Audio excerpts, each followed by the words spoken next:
कैलाश की शीतलता, कैलाश की ठंडाई, कैलाश की शीतलता हमारे भीतर अगर है, कैलाश की शीतलता यदि हमारे भीतर विराजमान है, हमारे भीतर है, तो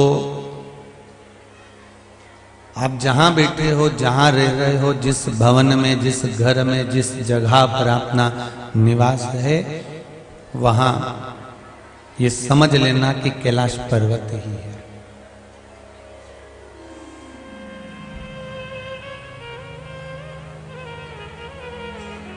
हमने भगवान को ढूंढने के लिए मंदिर या देवालय या तीर्थ नहीं बनाए।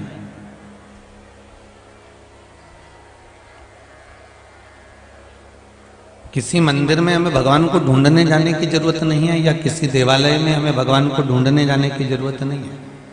किसी तीर्थ में हमें भगवान को ढूंढने जाने की जरूरत नहीं है। वहां तो वो रह रहा है, वहां तो वो विद्यमान है, वहां तो वो रह रहा है। हमें परमात्मा को किसी तीर्थ में जाकर या किसी स्थान पर जाकर या कहीं अन्य जगह पर जाकर हमें ढूंढना नहीं है। हमें वहां तो भगवान रह रहा है, ढूंढना हमको अपने भीतर है।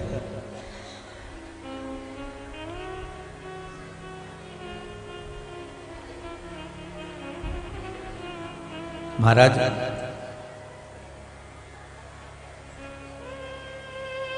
शक्कर देखिए, चाय बनाते हो रोज, कैसी होती है? काली है कि सफेद है? सफेद। सुंदर तो है ना शक्कर, सफेद तो है ना, काली तो नहीं है। नहीं। पर उसी शक्कर की जब चाशनी बनाई जाती है, उसी शक्कर की जब चाशनी तैयार करते हैं, तो उसमें ऊपर ऊपर ऊपर ऊपर बहुत सारा खार आ जाता है। गंदगी आती कि नहीं आती उसमें?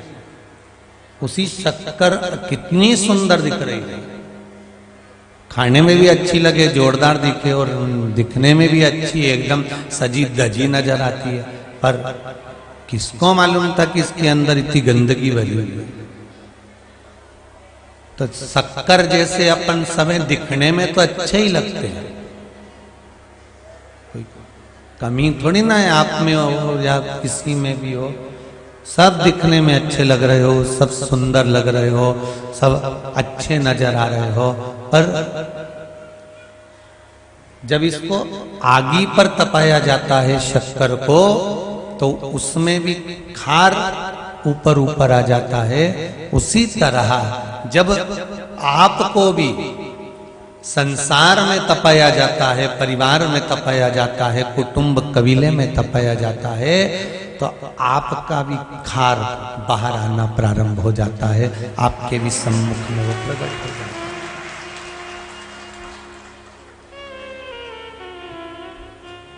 कोई गैस पे तपाता है, कोई लकड़ी की भट्टी पर तपाता है, कोई वो बिजली का भी आता है, क्या बोलते हैं उसको? हाँ समझ गए ना, बस तुम उत्तर में समझ गए। एक बिजली का भी आता है, उस पे भी तपा लो। कोई बिजली वाले पे तपा रहा है, कोई लकड़ी वाले पे तपा रहा है, कोई गैस पे तपा रहा है, कोई घासलेट का तेल का वो बत्ती वाला स्टोव उस पे तपा रहा है। जिसकी जहां मर्जी पड़ रही है वो उसको तपा रहा है। तपाया, चाशनी बनाई, तो उसमें खार आई। शक्कर दिखने में अच्छी थी, सुंदर थी, खाने में भी अच्छी लग रही थी, पर जब तपना चालू होती है, जब चाशनी बनना चालू होती है, तब उसमें खार आना प्रारंभ हो जाता है। उसी तरह जब व्यक्ति, मनुष्य परमात्मा के पास जाना चालू करता है, और संसार के लोग जब इसको तपाते हैं, कोई चूल्हे पर तपाएगा मतलब घर में, कोई गैस पर तपाएगा मतलब समाज में, संसार में, कोई उसको इलेक्ट्रॉनिक जो भी चूल्हा होता है उस पर तपाएगा, तो समझ लो कि हमारे लौकिक व्यवहारिक जीवन में जब तपाया जाता है मनुष्य को, भगवान की भक्ति में बढ़ने से समय पर, बढ़ते समय पर, भगवान की ओर जाते समय पर जब उसको तपाया जाता है तब उसका खार निकलना प्रारंभ होता है। कहीं छल, कहीं बेईमानी, कहीं कपट, कहीं निंद्रा, जो जो आदिक आदिक बेकार कर्म है सब निकलता।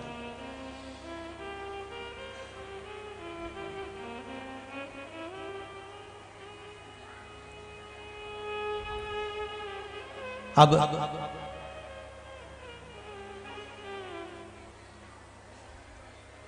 गुलाब जामुन बनाओगे या खोपरा पाक बनाओगे, उसमें वो खार दिखेगी क्या? अरे जमी के तो बोलो, नहीं दिखेगी। नुक्ती में दिखेगी खार, बेसन चक्की में नहीं, वो खार नजर नहीं आएगी।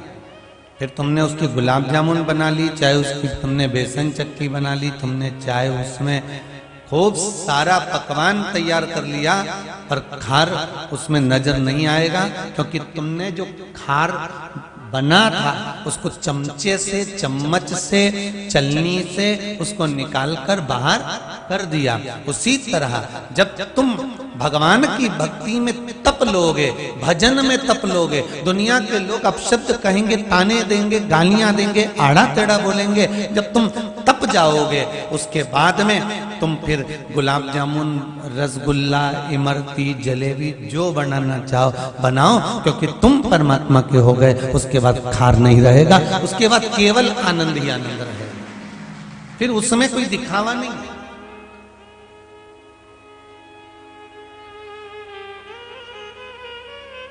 खार तत्व समाप्त।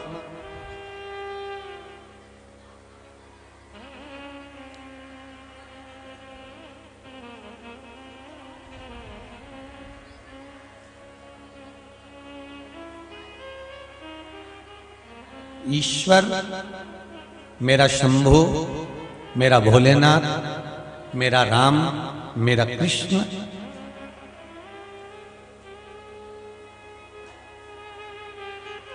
तुम्हारा कभी बुरा नहीं करता। बुरा कौन करता है? आपके अपने कर्म। मेरा ईश्वर कभी बुरा नहीं करेगा। इसलिए आपको पहले भी कहा, मत बुरे कर्म कर बंदे वरना पछताएगा, भगवान की आंखों से तू बच नहीं पाएगा, तू बच नहीं पाएगा। अरे ओ अज्ञानी मत कर नादानी, तेरे कर्म का फल भी तू ही पाएगा, जैसा किया तूने तेरे आगे आएगा, जैसा किया तूने तेरे आगे आएगा।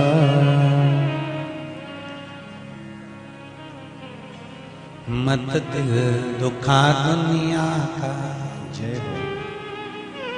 मत दिल दुखा दुनिया का, खाली ही जाएगा, जैसा किया तूने तेरे आगे आएगा, तेरे आगे आएगा। अरे ओ अज्ञानी मत कर नादानी, अरे ओ अज्ञानी मत कर नादानी। महाराज, ईश्वर कभी बुरा नहीं करता।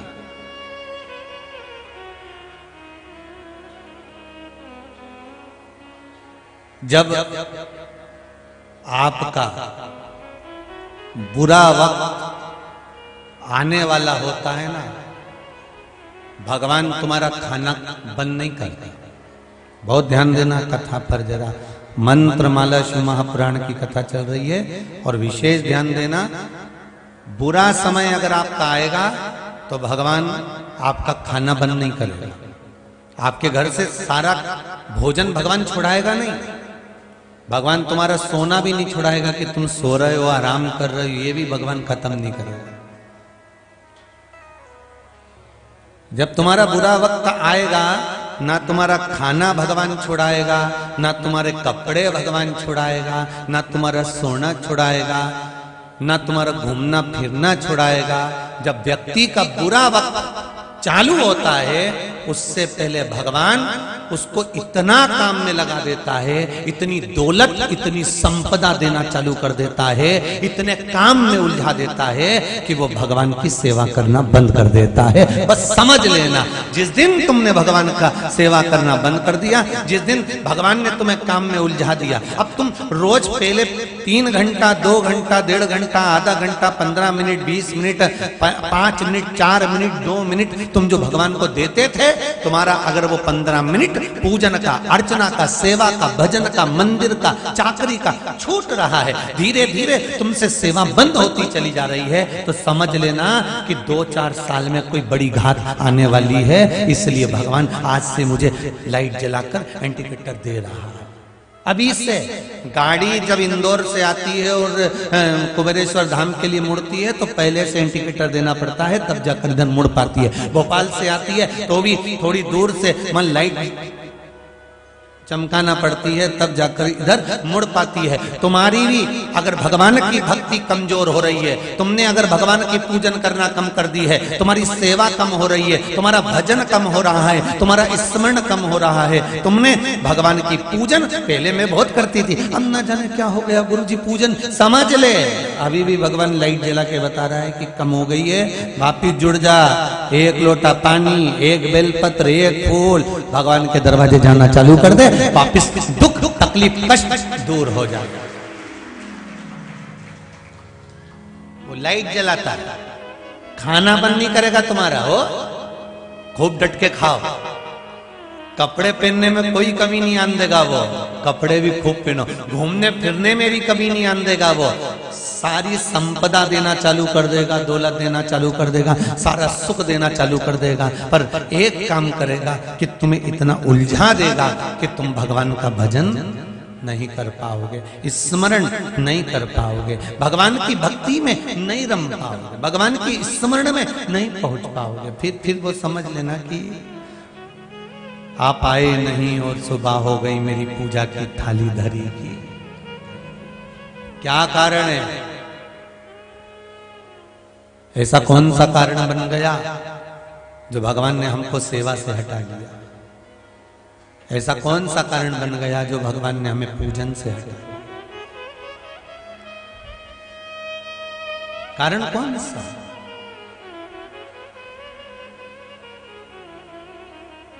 मैंने तेरे ही भरोसे बाबा, तेरे ही भरोसे भंवर में नैया डाली, मैंने तेरे ही भरोसे, ओ शंभो तेरे ही भरोसे। यहाँ आए काय के लिए हुआ? क्यों पहुंचे?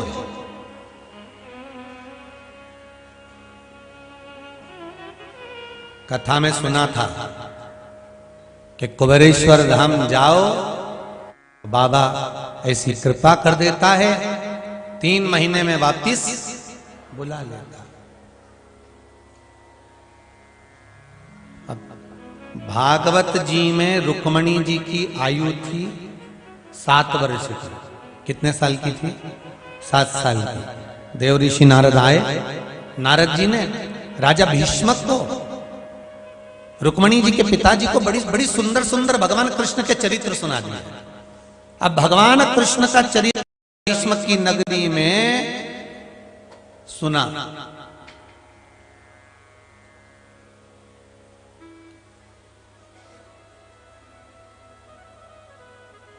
कहां अमरावती, कहां मथुरा, जरा अंदाजा लगाइए थोड़ा सा। हो कहां अमरावती, कहां द्वारका?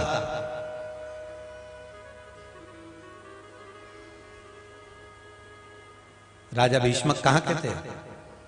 अमरावती के थे ना। उदय क्षेत्र के।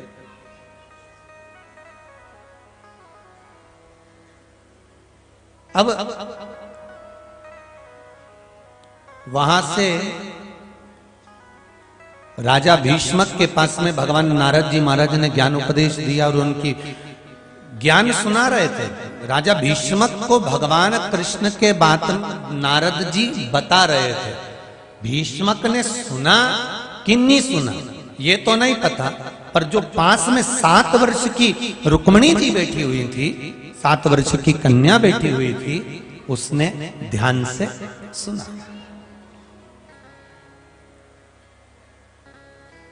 बड़ेपन में तुमने कौन सी मूवी देखी, क्या देखा, क्या सुना, तुम्हें याद रहा कि नहीं रहा पता नहीं। शादी के बाद भी तुम लोगों ने क्या मूवी देखी, क्या सुना, तुम्हें याद रहा कि नहीं मालूम नहीं। पर बचपन में अपनी मम्मी का हाथ पकड़कर अपने पापा के साथ बुलेट पर, गाड़ी पर, मोटरसाइकिल पर, साइकिल पर हाथ पकड़ के अपनी बहन के साथ, भाई के साथ में जब आप 9वीं क्लास में, 8वीं क्लास में, 7वीं क्लास में पढ़ते होंगे, उस समय पर आपने स्कूल में या किसी थिएटर में जाकर कौन सी मूवी देखी या कौन सी क्या बात सुनी, वो आज तक आपको मालूम है, आज तक ज्ञात है, भूल नहीं पाए हो। बचपन में जो तुम्हारे विवेक में, तुम्हारी बुद्धि में, तुम्हारी चित्त में, तुम्हारे व्यवहार में दिया जाता है, वो अंतिम समय तक समाप्त नहीं होता। जवानी में भले तुम भूल जाओ, जो होता है कई बार, पत्नी ने कोई बात की, सुनो तुम बाजार जा रहे हो, जरा सामान लेकर जाना, भूल गए, नहीं लाए।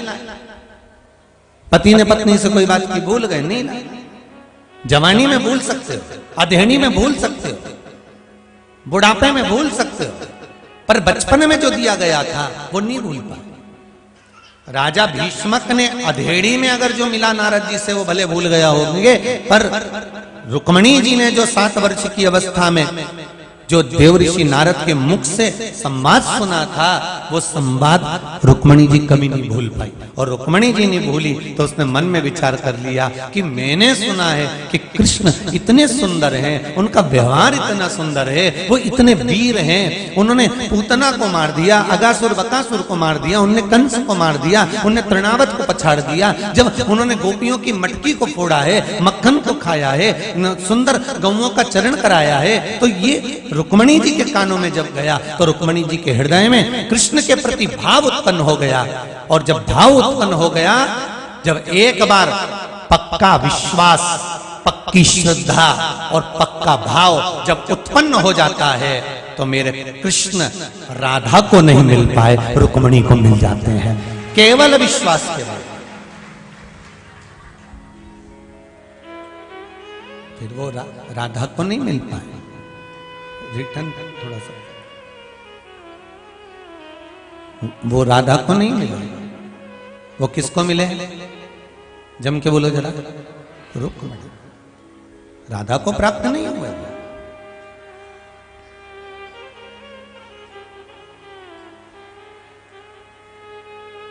कारण क्या था? सुना था कृष्ण के बारे में। आप लोग भी, जितने लोग इस कुबेरेश्वर धाम में आए हो ना, आपने भी सुना था टीवी के माध्यम से कुबेरेश्वर धाम के बारे में। तो तुम सब सुन के, कोई 2 साल से, कोई 3 साल से, कोई 1.5 साल से, कोई 5 साल से अंदाजा लगाकर बैठे हुए थे कि जाना है, पहुंचना है।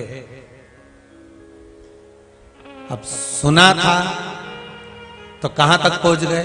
रुक्मिणी जी ने सुना था तो जगदम्बा के मंदिर पहुंची थी और भगवान कृष्ण उसको गोदी में उठाकर ले गए थे। उसी तरह तुमने सुना था तो तुम कुबेरेश्वर धाम तक पहुंचे, और जैसे भगवान कृष्ण रुक्मिणी को लेकर गए हैं, उसी तरह शंभु भी तो आपका कार्य साधेगा। आपने उससे निवेदन करा, आपने उससे कहने का प्रयास किया।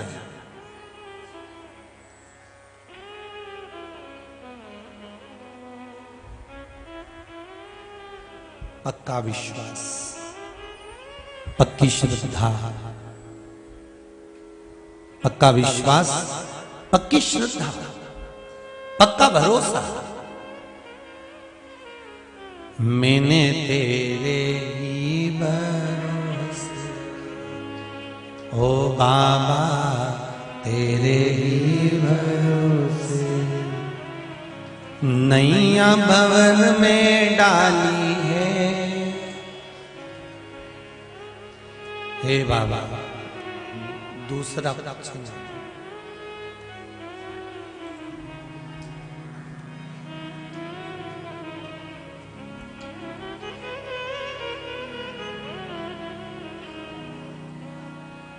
शंभो तेरे ही भरोसे, ओ भोले तेरे ही भरोसे। हम उसका विश्वास कर कर, उसका भरोसा कर कर, उसकी दृढ़ता को धारण कर कर उसके दरवाजे तक गए। इतने पत्र आए हैं, जो पढ़े वो ये रहे, जो नहीं पढ़े वो ये है। अब इन पत्रों में बहुत सारे पत्र ऐसे होते हैं जिन पत्रों में लिखा होता है कि हमने ये करा था और हमारा ये काम हो गया।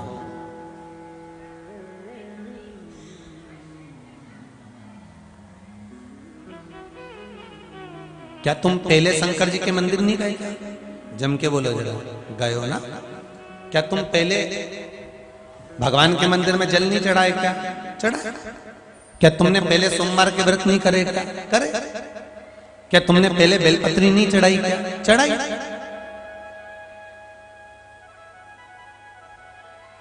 पर पहले जो चढ़ाया था वो केवल सिर का उतारा था। पर अब सोमवार को कई लोग कहते हैं गुरुजी ये पशुपति व्रत होते हैं तो सवेरे भगवान का अभिषेक पूजन करो, दूध दही सब चढ़ाओ और पूजन करो। क्या शाम के समय पर फिर दूध दही चढ़ाना चाहिए? नहीं, शाम को तो आप साधारण सी भगवान को जल का छींटा देकर पूजन कर कर आओ।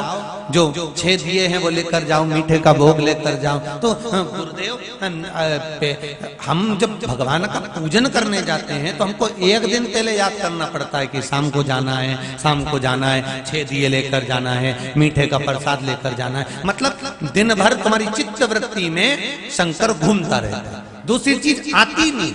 और मंदिर भी जाती है ना तो वापिस आने में तुम्हारी चित्तवृत्ति में वही रहता है, एक दिया मुझे दरवाजे पे लगाना है। फिर चलती चलती भी थाली हाथ में लेकर वापिस जा रही है, फिर सोच रही कुछ रह तो नहीं गया। उपास 5 ही है, कितने व्रत करना है? 5। अब कई लोगों ने कह दिया कि छठे पे उद्यापन करो। 5 व्रत, केवल 5, और 5वें पे श्रीफल 11 रुपए और 108 कोई वस्तु, कोई सामग्री। हम फिर कहेंगे आज के समय में लोग हमारा फोटो लगा लेते हैं, कहीं फेसबुक बना लिया लोगों ने, कहीं यूट्यूब बना लिया लोगों ने, कहीं रुद्राक्ष बेच रहे हैं, कहीं माला बेच रहे हैं, कहीं किताब बेच रहे हैं, कहीं सामान बेच रहे हैं फोटो लगाकर। ये व्यासपीठ से कहूंगा, रुद्राक्ष उत्सव का रुद्राक्ष भी पिछली बार भी बटा था तो निशुल्क था, इस बार भी बटेगा, निशुल्क है। यहाँ कोई, आप रुद्राक्ष उत्सव में आओगे तो कोई भोजन का शुल्क नहीं है, कोई रुकने का शुल्क नहीं है, केवल एक ही शुल्क है, दिल शंकर से लगाना पड़ेगा, केवल एक ही शुल्क, मन शिव में। और हाथ जोड़ के निवेदन आप सभी से, जो आएगा उसको मिलेगा। आप सोचो कि ऑनलाइन भेज देंगे महाराज, तो ऑनलाइन नहीं आएगा हो। अगर सोचो कि ऑनलाइन महाराज, कई लोग ऑनलाइन के चक्कर में तुम्हें धोखा दे देंगे। महाराज का फोटो लगा लेंगे और तुमसे कह देंगे हाँ ऑनलाइन दे देंगे हम, लाओ 500 रुपए लाओ, 1000 रुपए लाओ, 200 रुपए, 300 रुपए। तुमने तो सोचा कि कुबेरेश्वर धाम से प्रसाद आ रहा है, तुमने तो कह दिया कि ये प्राप्त हो रहा है। कुबेरेश्वर धाम से आज तक शिव महापुराण की पोथी के इस माध्यम से कहना चाहूंगा, ना तो किसी के पास में दान मांगने के लिए मैसेज जाता है, ना कोई सामान बेचने के लिए मैसेज जाता है, ना कभी हमारे कोई रसीद बुक आपके घर पर कोई लेकर जाएगा, ना आपकी दुकान पर जाएगा।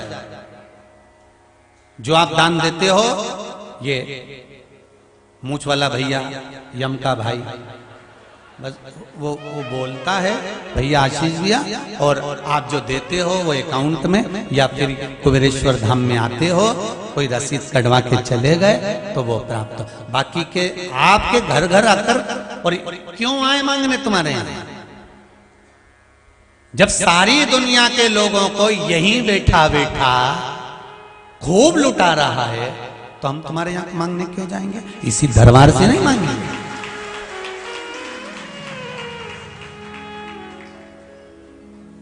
फेसबुक पे कोई हमारा फोटो लगा के रुद्राक्ष बेचे, कोई किताब बेचे, कोई सामान बेचे, हाथ जोड़ के निवेदन है, भगवान से निवेदन है कि ऐसा समय मत लाजे दादा कि ये बेचना पड़े, ये तो लुटाओ।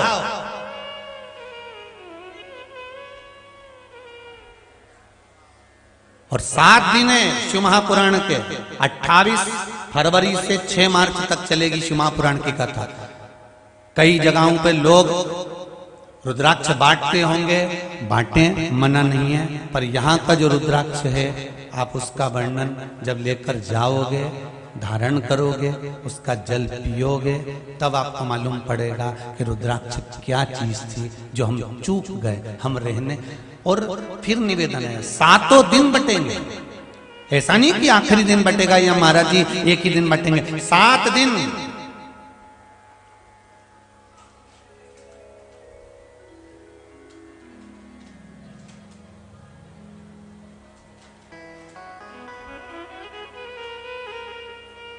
और एक बात और समझ लीजिए अच्छे से, शिव महापुराण की समापन के दिन की बेलपत्र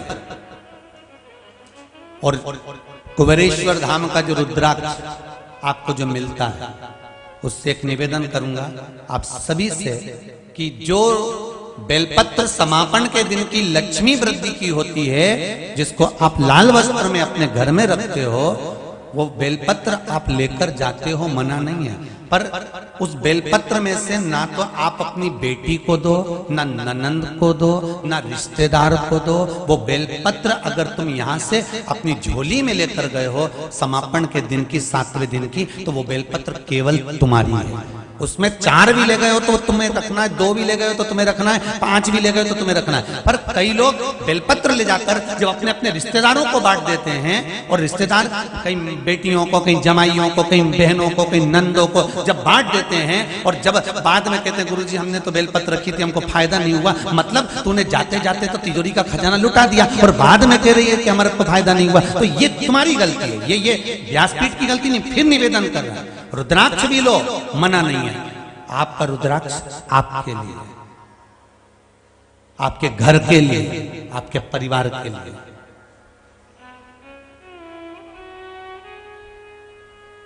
पत्नी भोजन करेगी, पत्नी का पेट भराएगा, भेरू भोजन करेगा, भेरू का पेट भराएगा।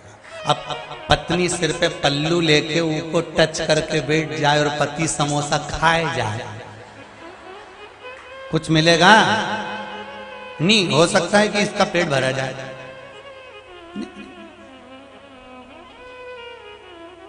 और अगर ऐसा होता ना तो केटरिंग वालों का सबसे बड़ा नुकसान होता।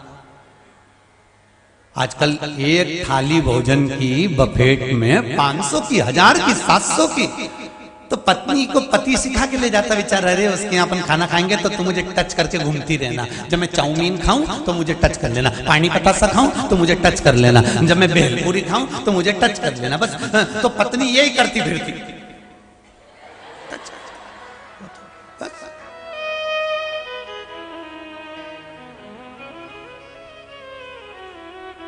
और कई लोग पूछते भी ये क्या कर रहे, कहने शक्तिमान,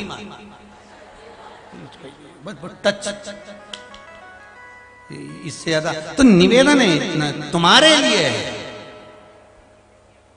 कोई ऑनलाइन के चक्कर में लोग धोखा दे देंगे आपको कि गुरुजी बोलते हैं रुद्राक्ष, तो कई लोग धोखा देंगे। कई लोगों ने फेसबुक बना रखे हैं साहब, कई लोगों ने यूट्यूब बना रखे हैं, वो धोखा कर सकते हैं आपके।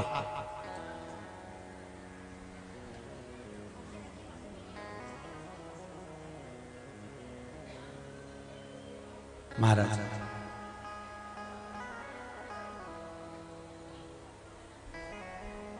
तो दिन भर पशुपति व्रत आप जब करते हो तो आपकी चित्तवृत्ति में शंकर घूमता रहता है। मेरा शिव,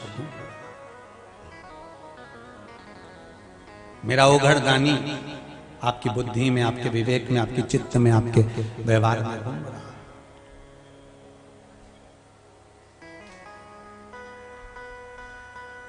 श्री शिवाय नमस्तुभ्यं, श्री शिवाय नमस्तुभ्यं, श्री शिवाय नमस्तुभ्यं, श्री शिवाय नमस्तुभ्यं। एक तेरे ही भरोसे बाबा, केवल तेरा भरोसा, तेरा सहारा, और हमें कुछ दूसरा आया ही नहीं।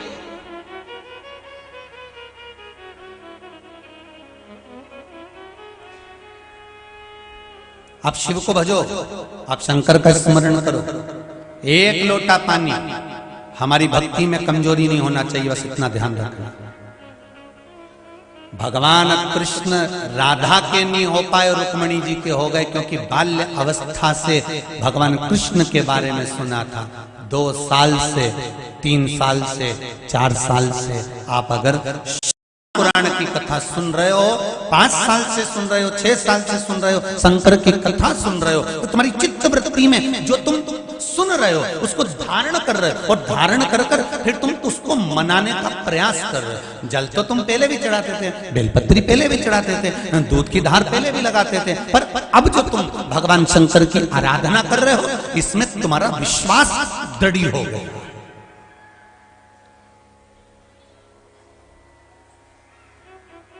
एक पत्र है छोटा सा,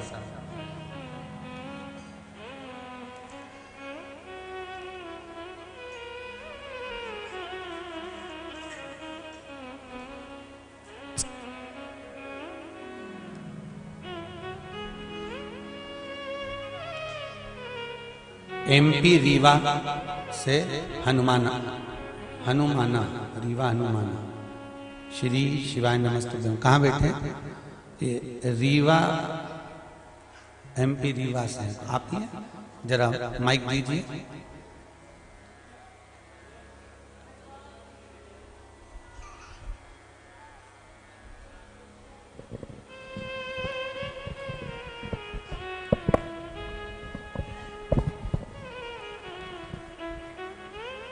देखिए शिव की भक्ति कैसे होती है, बालक बता रहे हैं।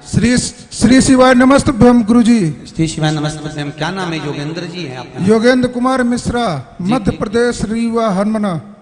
रीवा से आए हैं? जी साहब जी। कैसे आना हुआ बाबू? गुरुजी मेरा एक्सीडेंट हो गया था जी। हाथ की कलाई की हड्डी टूट गई थी जी।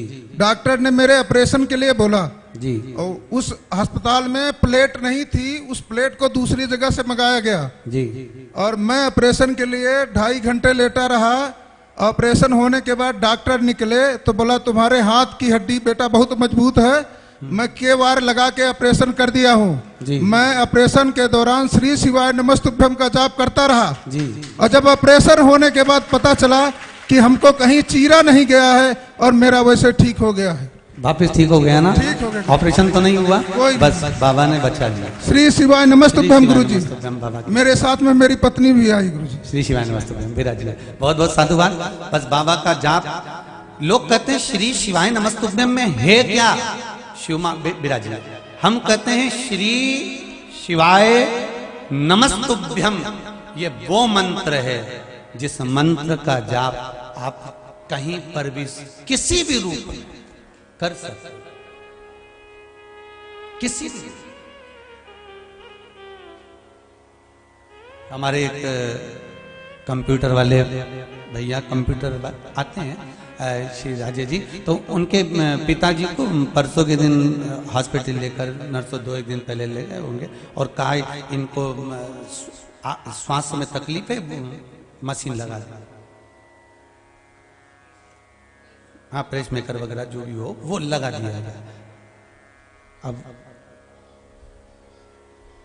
उनके पिताजी के मुख से निरंतर निकलता रहा श्री शिवाय नमस्तुभ्यम। डॉक्टर अंदर ले गए, ऑपरेशन कक्ष की ओर, एक बार फिर हार्ट की जांच करी तो डॉक्टर ने कह दिया हार्ट इतना बढ़िया है और कोई कमजोरी ही नहीं है, तो मशीन डालने की जरूरत क्या, वापस बाहर निकाल दिया, वापस बाहर निकाल दिया। मंत्र जपो तो दुनिया के लोगों के लिए 2 चीजें बड़ी प्रबलता में शिव महापुराण से मिली है। एक शंकर भगवान का छुपा हुआ मंत्र श्री शिवाय नमस्तुभ्यम और दूसरा है पशुपति व्रत। दूसरे नंबर पर है पशुपति व्रत।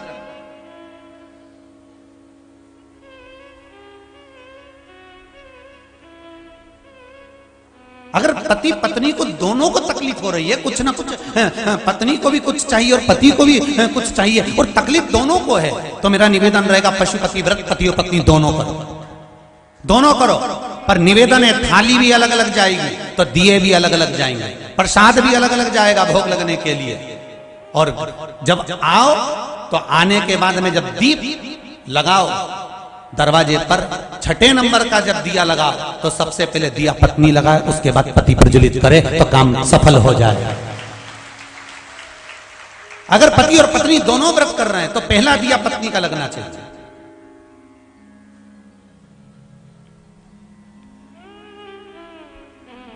शिव महापुराण ने 2 चीजें दी है, एक मंत्र दिया है श्री शिवाय नमस्तुभ्यम और दूसरा दिया है पशुपति व्रत, जो भारत की भूमि पर, और अब भारत की भूमि क्या, विदेशों में भी लोग, विदेशों में भी भगवान शंकर का पशुपति व्रत कर रहे हैं। अभी एक कल का ही फोन था कि हमारे यहाँ शिव मंदिर नहीं है, इस्कॉन मंदिर है, हम उसमें लग कर लें क्या, तो वहाँ शिवलिंग है क्या, तो कि नहीं है, पर वहाँ के जो अनुयायी है वो बोल रहे हैं कि यहाँ जो पौधा है उस पौधे की मिट्टी का शिवलिंग बनाकर आप पूजन कर कर चले जाना। तो कहा कर लो, फिर शिव की भक्ति ही तो करना है, बाबा स्वीकारेगा, मिलेगा।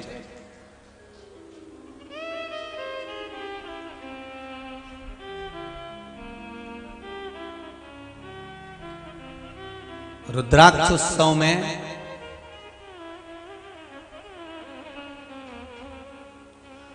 कई जगह से भक्त लोग आ रहे हैं। साथ में सबसे बड़ी बात तो ये भी है कि अब वो गवर्नमेंट फ्लाइट भी चालू कर रही है, तो विदेशों से भी लोग, कम से कम 5 से 6 देश से लोग शिव महापुराण की कथा में पहुंच रहे हैं।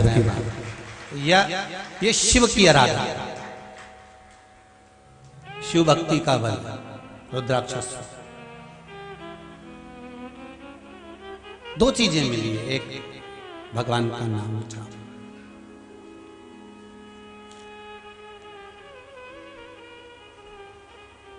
एक गुरुजी मंत्र जपने से या श्री शिवाय नमस्तुभ्यम कह देने से, जो हम लोग जब करते रहते हैं, दिन भर बोलते रहते हैं श्री शिवाय नमस्तुभ्यम, सुबह मॉर्निंग वॉक में घूमने जाते हैं श्री शिवाय नमस्तुभ्यम, या हेडफोन लगा लिया श्री शिवाय नमस्तुभ्यम, हम जपते रहते हैं, हम सुनते रहते हैं, कथा सुनते रहते हैं। इसका कोई पुण्य, इसका कोई फल हमारे जीवन में अनायास प्राप्त होता है क्या? एक लाइन आती है, प्रणत क्लेश नाशाय गोविंदाय नमो। एक शब्द आता है प्रणत, कौन सा शब्द है? प्रणत। प्रणत का मतलब मालूम है आपको? प्रणत एक शब्द आता है, प्रणत क्लेश नाशाय गोविंदाय। प्रणत एक शब्द आता है। प्रणत का मतलब क्या होता है उसको समझना बहुत सरल भाषा में। मेरे भगवान राम और विभीषण दोनों खड़े होकर बात कर रहे थे। मेरे भगवान राम और विभीषण दोनों खड़े होकर बात कर रहे थे। इतने में रावण ने देख लिया। रावण ने विचार करा इससे अच्छा मौका नहीं मिलेगा विभीषण को मारने का। इस राम जी से तो मैं बाद में निपट लूंगा। रावण कर रहा इस राम से तो मैं बाद में निपट लूंगा, पर पहले इस घर के भेदी को मारना चाहता हूं। और विभीषण की पीठ थी, राम जी का मुख था। दोनों आपस में बात कर रहे थे खड़े होकर युद्ध के मैदान में। और रावण ने साध कर बाण छोड़ा विभीषण को मारने के लिए। बाण विभीषण के पास तक पहुंच ही था, इतने में बाण कटकर नीचे गिर गया।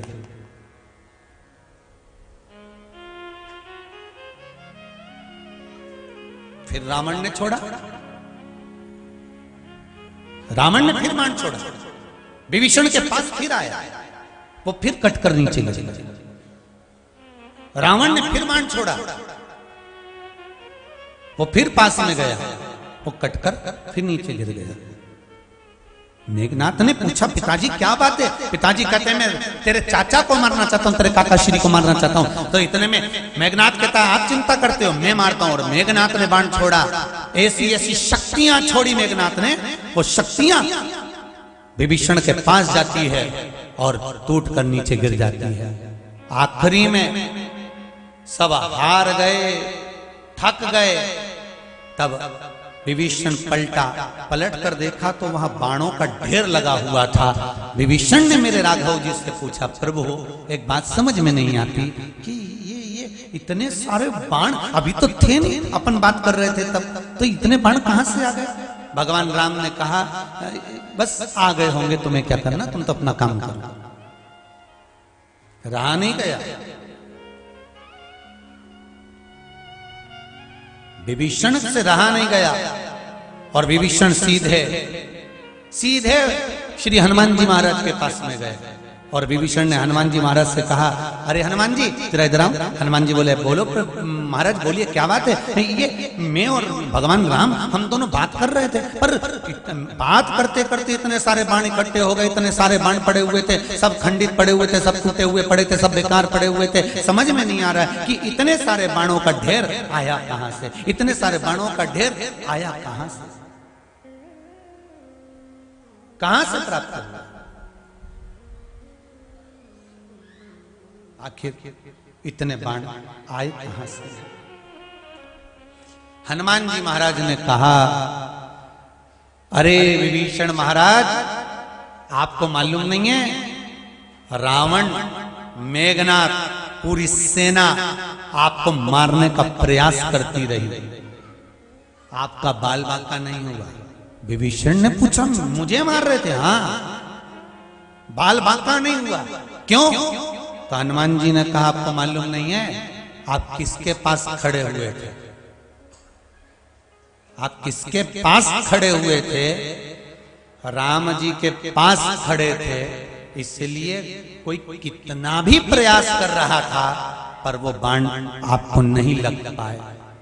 प्रणत शब्द यही है।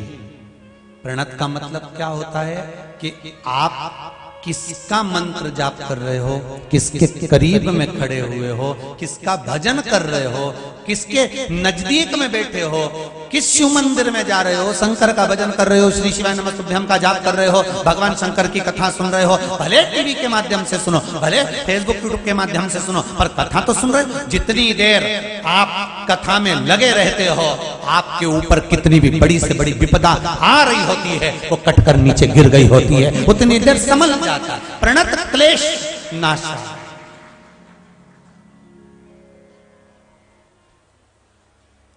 लोग पूछते हैं महाराज जी शिव पुराण सुनने से क्या होता है? जितनी देर आप कथा में बैठे हो, जितनी देर आप भगवान की भक्ति में लगे हो, जितनी देर आप भगवान के भजन में लगे हो, जितनी देर आप नाम कीर्तन में लगे हो, जितनी देर आप संकीर्तन में लगे हो, जितनी देर आप भगवान शिव के मंदिर में लगे हुए हो, उतनी देर तुम्हारे ऊपर जो प्रणत समय है, जो आ रहा था वो टल रहा है उस प्रभु की कृपा से। एक बात आपसे कहेंगे, अच्छी लगे तो रख लेना, नहीं लगे तो आसपास में जाते जाते कोई नदी पड़े तो वहां पटक देना। अच्छी लगे तो रखो, फालतू की चीजें जोड़ने से कोई मतलब नहीं दादा। और हमने एक ही काम करा अपन लोगों ने, फालतू की चीज बहुत जोड़ के रखी। कोई ना कुछ बोल दिया हमारे दिल में लग गई, तो ऐसा क्या बोल दिया, इतना गलत बोला है, ऐसे ऐसे शब्द बोले हमारे हृदय में लग गए। तो ये फालतू की चीज नहीं तो और क्या, सब फालतू का जोड़ जोड़ के रखा है। जब मुंह खोले फालतू की चीज ही बाहर निकले, उसने ऐसा कह दिया, उसने वैसा कह दिया, दिन भर कोसे, दिन भर तो ये फालतू की चीज है। सुने भी फालतू का, बोले भी फालतू का, और देखे भी फालतू का, और चल के जाए भी तो फालतू जगह, और काम भी करे तो फालतू का।